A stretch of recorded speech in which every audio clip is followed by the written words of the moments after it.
Hello friends, आपने देखी प्रियांशु प्राप्ति रूम को राति अधे जाइछंती और प्राप्ति को कहउछन जे मोर तुमको दीटा कथा कहबार अछि।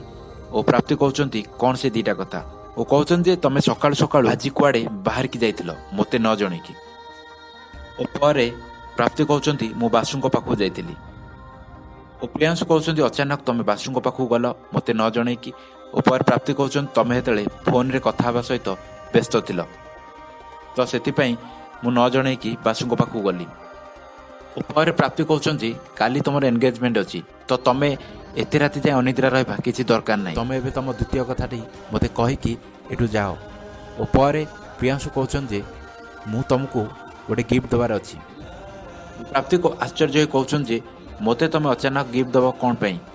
ओ प्रियांशु कहउछन जे ए गिफ्टटा मु तम जोगु पाई परछि तो तुमको दबा पई चाहूची। और पर प्राप्ति कहउछंती मते बुले बंके न कही डायरेक्ट जहाँ कहबार अछि कुह। और पर प्रियांशु कहउछन जे आमे जो रिंग किनिया पे जाइतिले से लकी ड्रॉ रे आमको ए गिफ्ट मिलिछि।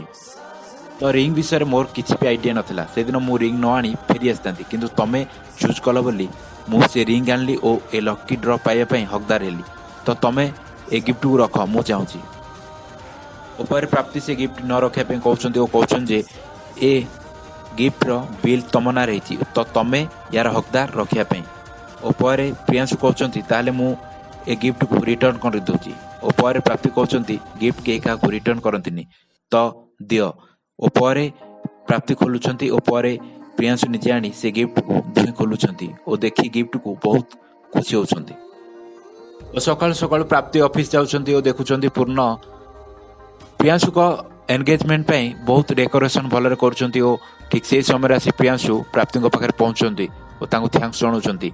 और प्राप्ति कहउछन जे मु एबे ऑफिस जाउची तो एंगेजमेंट रो सब मेमोरी मो सहित शेयर करिवो परे।